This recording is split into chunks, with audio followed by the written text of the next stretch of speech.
শুভ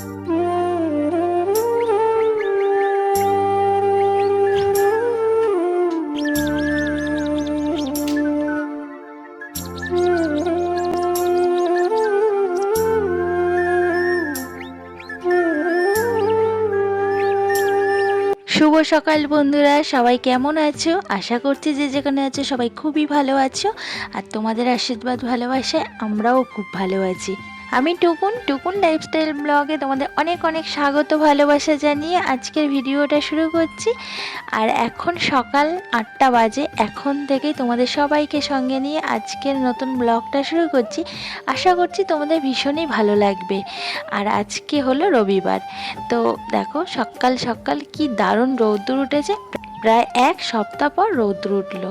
এক সপ্তাহ ধরে তো বৃষ্টি হচ্ছিল, জামা কাপড় ঠিকঠাক শুকাতেই পারছিলাম না। আর বর্ষার ভিজের জামা কাপড় যেন কেমন স্যাঁতস্যাঁতে থাকে আর গন্ধ হয়, তাই না?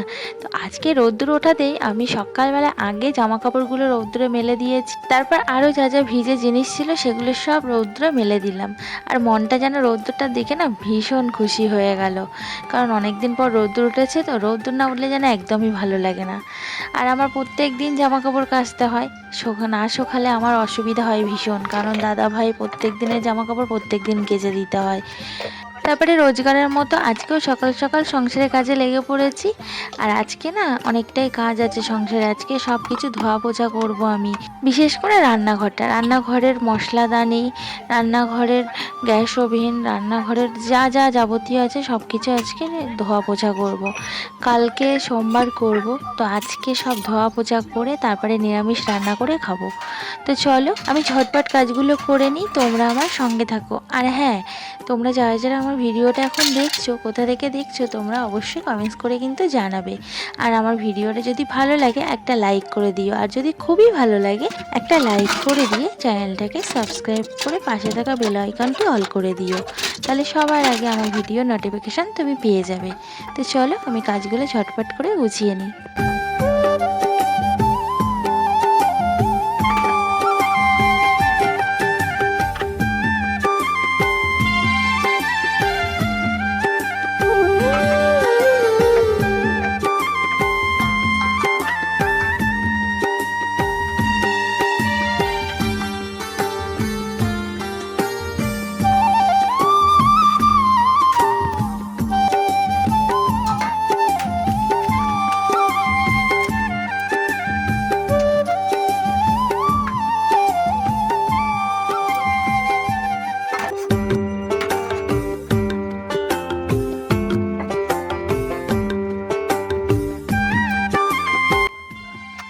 তো দেখেই বুঝতে পারছো তোমরা, আমার রান্নাঘরটা খুবই ছোট। মানে এতটাই ছোট, গ্যাস ওভেনটাই কোনো রকমে ধরেছে, তারপরে কিন্তু আর একটুও জায়গা নেই। আর যখন তরকারি করি না, তো তেল ছিটেগুলো বেশি যায় দেয়ালটায়, তার জন্যই এমন কালো কালো হয়ে গেছে। তো তারপরে আমি জল ঢেলে দিচ্ছি রান্নাঘরটায়, তারপর পুছে নেব। আর এতটা সরু রান্নাঘরটা, তো এর মধ্যে না বসে ভালো করে পোছা যায় না, খুবই কষ্ট হয়। তার জন্য আমি জল ঢেলে দিই, তারপরে একটু পুছে নিই শুকনো করে। তো আমার রান্নাঘরটা তো পরিষ্কার হলো। আর এখন এক গাদা বাসন আছে, সেগুলোকে মাজবো। দেখো এক বেসিন ভর্তি বাসন। আর এখনও মশলাদানিগুলো পরিষ্কার করব। মানে রান্নাঘরে যা আছে সব কিছু আমি ধোয়া পোছা করব। যখনই পুজো পার্বণ আসুক না কেন, আমি রান্নাঘরের সব কিছু ধোয়া পোছা করে নিরামিষ খেয়ে তারপরে পার্বণ করি। তো আজকেও সেই মতো করছি। আর রান্নাঘরটা ডিপ ক্লিন করলাম যারে বলে। তো চলো বন্ধুরা, আমি বাসনগুলোকে ভালো করে মেজে ধুয়ে নিই, তোমরা আমার সঙ্গে থাকো।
গ্যাস ধরানোর আমার লাইটার নেই, তো মোমবাতি দিয়েই আমার গ্যাসটা ধরাতে হয়।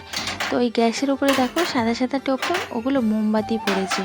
মোমবাতি দিয়ে যখন ধরে না, মোমবাতিগুলো গলে পড়ে। তো একটা কিছু শক্ত দিয়ে তুলে দেবো ওগুলো, হাত দিয়ে ডলতে গেলাম উঠছে না। তো দেখো রান্নাঘরটা আমার পুরো ডিপ ক্লিন করে পরিষ্কার করা হয়ে গেছে। এবার বাকি সংসারের কাজ যেগুলো আছে সেগুলোই করব, কারণ আজকে অনেকটাই কাজের চাপ। তো মশলাদানি কৌটোগুলো ধুয়ে নিলাম, ধুয়ে নিয়ে এই যে তুলে দিচ্ছি। আর এই কৌটোগুলোতে বেশি তেমন কিছু রাখি না, দেখো খালি খালি। আমার একটা মশলাদানি কিনেছি, সেটাতেই একসাথে সব রয়েছে, সেটাই ইউজ করি। তারপরে চলে এলাম, এই যে বৃষ্টি হলেই তো এখানটায় জল জমে। তো আজকে সকাল থেকে বৃষ্টি বন্ধ আছে, কিন্তু কালকে সারাদিন বৃষ্টি হয়েছে, রাত্রে বৃষ্টি হয়েছে। তো জলটা এখানে জমেই আছে। তো সেই জলটাকে ভালো করে ঝাড় দিয়ে পরিষ্কার করে নিচ্ছি। আর এর উপরে না আমি আর একটু জল ঢেলে দিয়েছি, কারণ জায়গাটা তাহলে আমার ধোয়াও হয়ে গেল। আর আজকে তো আমি এমনিই সব ধোয়া পোছা করতাম। তো ভালো করে এই জায়গাটা আমি ঝাড় দিয়ে ধুয়ে নিলাম, আর জলগুলোকেও সরিয়ে দিলাম। তো এই বৃষ্টি যে কদিন হয় সে কদিন সত্যি খুবই কষ্ট আমার। তারপরে একেবারে শ্যাম্পু করে স্নান করে চলে এলাম ঘরে। তো চুলটাকে ভালো করে আমি জল পুছে নিচ্ছি, তারপরে সিঁদুর পরবো, পরে চুলটাকে আঁচড়াবো, আঁচড়িয়ে আবার ওপরে যাব। তো সারা দিনে আমার এই ওপর নিচ করতে করতে দিন চলে যায়। হাজারবার মনে হয় আমার ওপর নিচ করতে হয়। আর শ্রাবণ মাসের সোমবার তো আর দুটো আছে, এবার 4টে সোমবার পড়েছিল। তো আমি প্রথমটা করতাম আর লাস্টটা করি। তো এবার প্রথমটা আমি করতে পারিনি অসুবিধার জন্য, তো লাস্টের দুটো করব ভেবেছি। তো আর তো নেই, আর দুটোই আছে। তো এই জন্য কালকেরটা করব, আর পরের আর যে সোমবারটা আছে সেটা করব। তো দেখো আমার চুল আঁচড়ানো হয়ে গেছে, আমি এবার সিঁদুরটা পরে নিচ্ছি, তারপরে আবার ওপরে যাব। তো চলো তোমরা আমার সঙ্গে থাকো, আবার এসে গল্প করছি।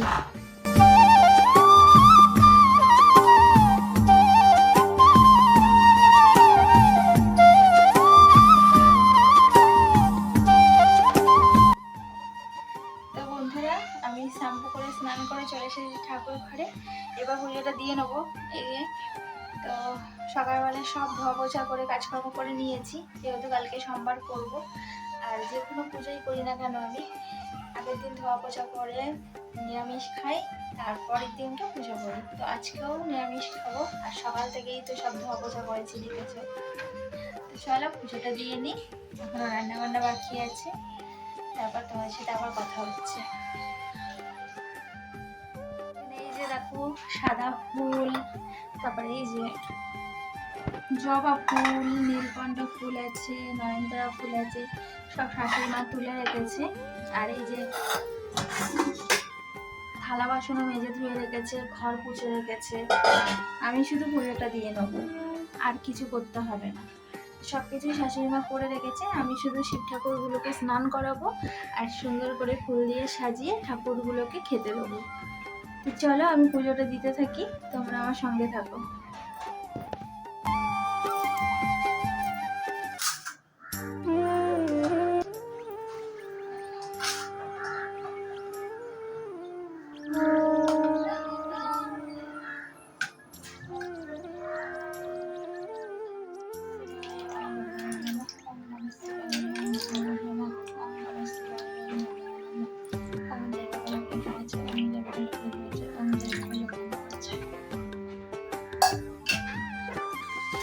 তো আমার ভোলে বাবার স্নান করানো হয়ে গেছে, লোকনাথ বাবাও আছে সঙ্গে। তো আমি এই যে আসনে তুলে দিচ্ছি এক এক করে। আর আমাদের কিন্তু অনেকগুলোই ভোলে বাবার লিঙ্গ।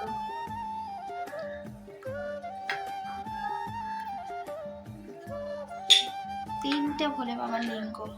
আর এইটা হলো আমাদের ছোট্ট ভোলে বাবা, নিজে থেকেই আমাদের বাড়িতে এসেছিল। তো তখন থেকেই আমাদের পুজো দিই আমরা এখনো অবধি এই ভোলে বাবাকে। আর এই লিঙ্গটা একজন এনে দিয়েছিল, মানে কেদারনাথ না কোথা থেকে এনে দিয়েছিল শাশুড়ি মাকে।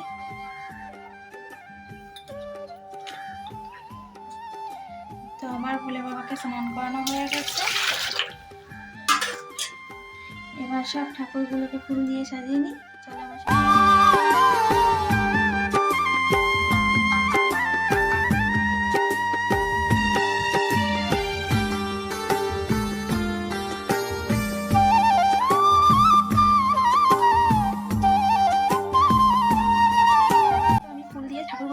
সুন্দর করে সাজিয়ে নিয়েছি। এবার ঠাকুরের সেবা দেবো, তারপর ধূপ ধরাবো, প্রদীপ ধরাবো, আরতি করবো, তারপর পূজা কমপ্লিট হয়ে যাবে। তোমরা আমার সঙ্গে থাকো।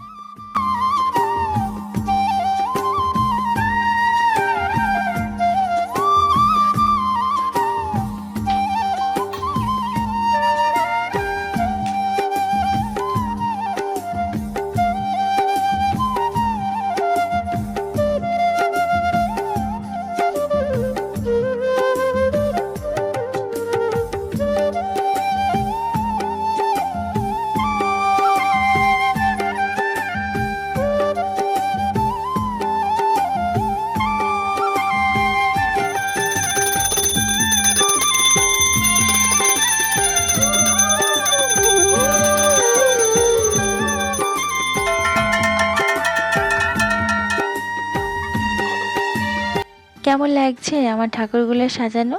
সুন্দর করে মন দিয়ে সাজিয়েছি। ভালো হয়েছে? কমেন্টস করে কিন্তু জানিও।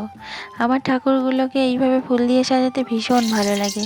সব সময় আমি এরকম সুন্দরভাবে ফুল দিয়ে সাজাই। তারপরে চলে এলাম রান্নাঘরে। দুপুরে রান্না বান্না করতে হবে। তো আজকে তেমন কিছু নেই, মুগ ডাল করব, আলু ভাতে আর পাঁপড় ভাজা। তো এখানে মুগ ডালটা ভেজে আমি জল দিয়ে দিলাম, মুগ ডালটা সেদ্ধ হোক।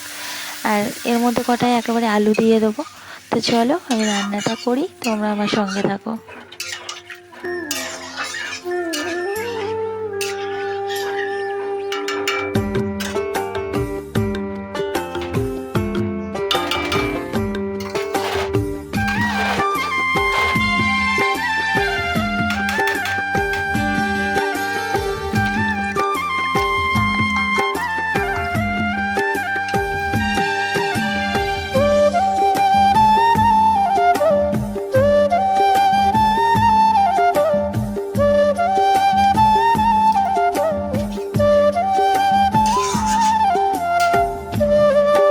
রান্নাবান্না কমপ্লিট হয়ে গেছে। এবার দুষ্টুটাকে খেতে দেবো। দুষ্টু টাকার ক্লাসে গেছিলো, ও বাড়ি চলে এসেছে, ওর বাবা নিয়ে এলো। আর এমনিতেও 2:30 বাজে এখন। তো আমি আলু ভাজাটা এখানে মেখে নিয়েছি কাঁচা লঙ্কা আর সর্ষের তেল দিয়ে। তারপরে চলে এলাম পাঁপড় ভাজতে। তো ডাল, পাঁপড় ভাজা আর আলু ভাতে দুপুরের মেনু। তার সঙ্গে আছে লেবু। জাস্ট জমে যাবে দুপুরবেলাটা। লেবু ডালের সাথে থাকলে আর কোনো কথাই নেই। তো পাঁপড়গুলো সব একে একে ভেজে নিচ্ছি। এগুলো না সেই বড় পাঁপড়, তো আমি 4 ভাগ করে নিয়ে ভাজছি। আর কয়েকটা মশলা পাঁপড়ও আছে এর মধ্যে। মশলা পাঁপড়গুলো আমার বড় মশাই খাবে, ও মশলা পাঁপড় খেতে ভালোবাসে। আমার আবার মশলা পাঁপড় খেতে ভালো লাগে না, আমার মেয়েও খায় না। মশলা পাঁপড়গুলোর ভিতরে যে গোটা গোটা মশলা দেওয়া থাকে, তো কেমন একটা যেন লাগে, আর বেশি নুন লাগে, তার জন্য খেতে চাই না। আবার আমার বড় মশাই ভীষণ ভালো লাগে, তার জন্য ওর জন্য ভেজে দেবো কটা, আর আমাদের জন্য এই বড় পাঁপড় ভেজেছি। তারপরে এই যে একে একে সব ভাত বেড়ে নিচ্ছি।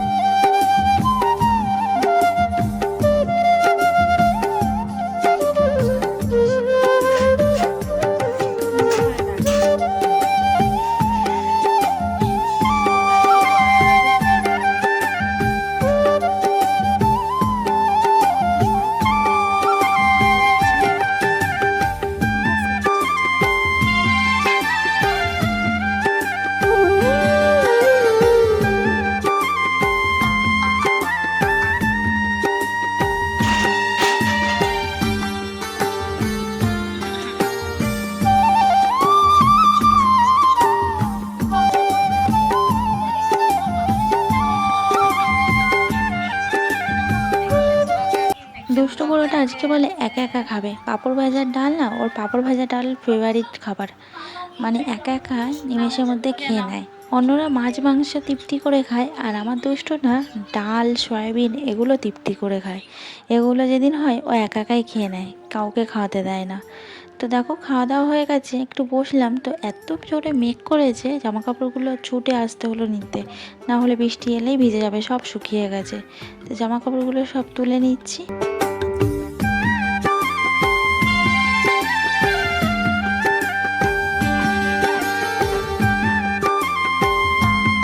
কত মেঘ করেছে দেখেছো, বৃষ্টি এলো বলে। আজকে সারাদিন বৃষ্টি হয়নি, তো এক্ষুনি হয়তো বৃষ্টি চলে আসবে। চলো ভিডিওটা আজকের মতো এখানেই শেষ করছি। দেখা হচ্ছে নেক্সট ব্লগে। তোমরা সবাই সুস্থ থেকো, আর ভালো লাগলে লাইক করো, কমেন্টস করে জানিও কেমন লাগলো। চ্যানেলটা সাবস্ক্রাইব করতে একদম কিন্তু ভুলো না।